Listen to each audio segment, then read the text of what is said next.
শুরু করছি পরম করুণাময় আল্লাহর নামে। হে বিশ্ব দরদি, কলব জারি কিসে হবে? আমার কাছে প্রচুর ফোন আসছে বা হোয়াটসঅ্যাপেও অনেকজন প্রশ্ন করছে যে গুরুজি কলব জারি নিয়ে কিছু বলুন। দেখুন দরদি, এর আগে কলব জারি নিয়ে যদিও আমার একটি এপিসোড বানানো আছে, তারপরেও আমার কাছে ফোনও আসছে এবং হোয়াটসঅ্যাপের মধ্যেও এই প্রশ্নটি বারবার আসছে। যদিও এর আগে যে কলব জারি নিয়ে আমি এপিসোডটি করেছি তার চেয়েও বেশি স্পষ্ট ধারণা আজ আমি কলব জারির বিষয়েই দেব। ছোট্ট হয়তো এপিসোড 10-15 মিনিটের এই এপিসোডের মধ্যেই যদি আপনি বুঝে নিতে পারেন, তাহলে এই 10-15 মিনিটের মধ্যেই আপনি আপনার কলব জারি করে নিতে পারেন। কারণ কলব জারি করতে গেলে আগে কলব কি এটা আপনাকে জানা দরকার। কলব কি এটাই যদি আপনি না জানেন তাহলে তা জারির প্রশ্নই ওঠে না। এমন অনেকজন আছেন যারা বুকের হাড়কে দেখিয়ে বলে এটা কলব। আমি এর আগে যে এপিসোড করেছি সেখানেও বলেছি যে কলব কোনো মাংসপিণ্ড নয়। আবার কলব জারির বিষয়ে আপনাদের মধ্যে যে ধারণা হয়ে আছে, আপনারা বিভিন্ন জায়গা থেকে যে ধারণা সংগ্রহ করেছেন, সেটাও 100% সত্য নয়।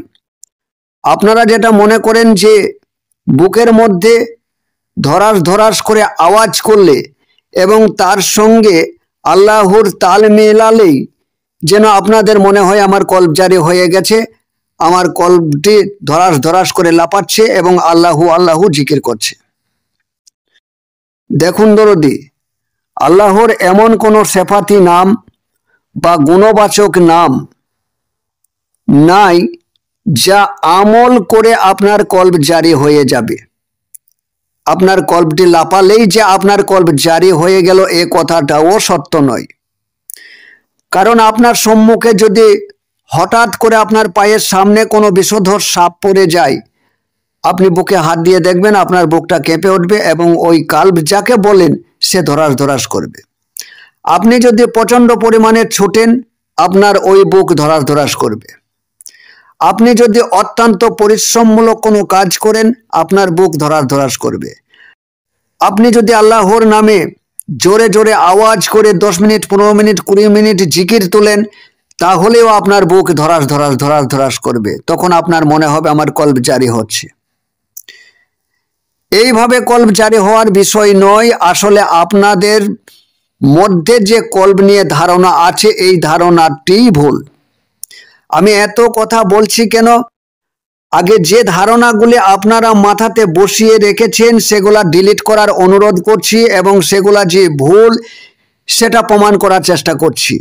কারণ এটাকে ডিলিট না করলে আমি যেটা বলতে চাইছি, যে সত্য দর্শন আপনাদের সামনে নিয়ে আসতে চাইছি, সেটা আপনারা বুঝে উঠতে পারবেন না। তারপরেও আবার কেউ কেউ হয়তো প্রশ্ন করবেন, তাহলে আমাদের গুরুজিরা এরকমভাবে দিয়ে থাকেন কেন? দেখুন, গুরুজিদের দোষ আমি দেব না, কারণ গুরুজি কার সাপেক্ষে দিচ্ছে, কাকে দিচ্ছে এটা দেখতে হবে। গুরুজি যদি দেখেন যে কলব যে জিনিস বা কলব যাকে আমরা বলতে চাইছি, তা জিকিরের মধ্যে দিয়ে আল্লাহর কোনো গুণবাচক নাম দিয়ে তা জারি করা সম্ভব নয়, বা এই রকমের অজ্ঞান ব্যক্তিকে তা কখনোই আমি বোঝাতে সক্ষম হব না, এটা যদি গুরুজি বুঝে যান, তখন গুরুজি আল্লাহর কোনো সেফাতি নাম বা গুণবাচক কোনো নাম দিয়েই তাকে সেখানেই বসিয়ে রাখার চেষ্টা করেন, যাতে করে সে অন্তত স্থির হতে পারে এবং শান্ত হতে পারে।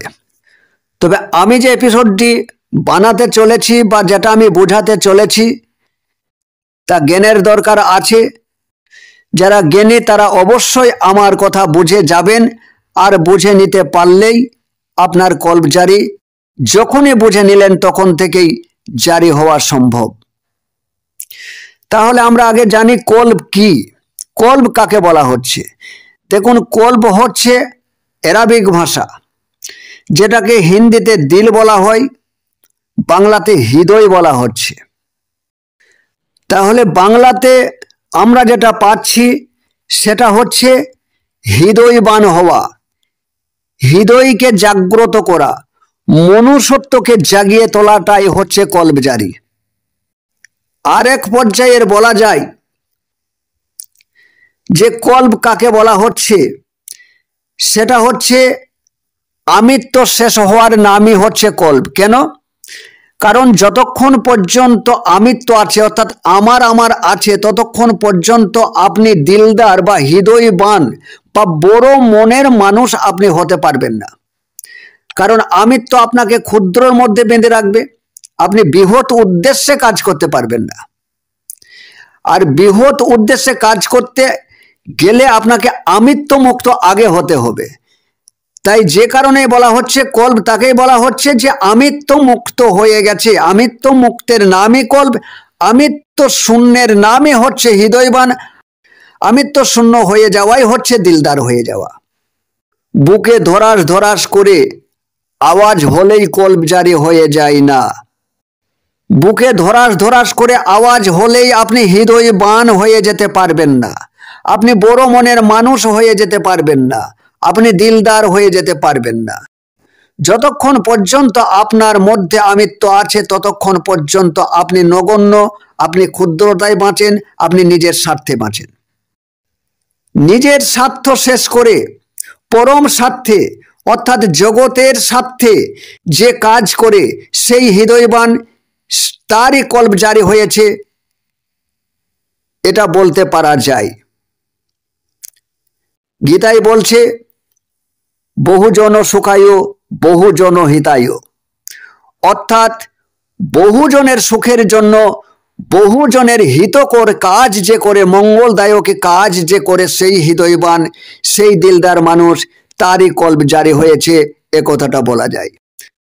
কল্প জারি আমরা কখনো বলবো যখন আপনি বৃহৎ স্বার্থে গোটা জগতের মঙ্গলের জন্য সর্বদাই কর্মরত, সমস্ত সময় আপনি বিশ্ববাসীর কল্যাণের জন্য খেটে চলেছেন, তখনই আপনার কল্প জারি অবস্থায় আপনি আছেন, আপনার কল্প জারি হয়েছে, এ কথা স্পষ্টভাবে বলা যায়।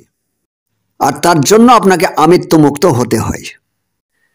তাই পরিশেষে প্রত্যেক দরদির প্রতি আমার অনুরোধ, নিজের ক্ষুদ্রতা, নিজের আমিত্ব, নিজের কৃপণতা ছেড়ে বৃহৎ স্বার্থে কাজ করুন।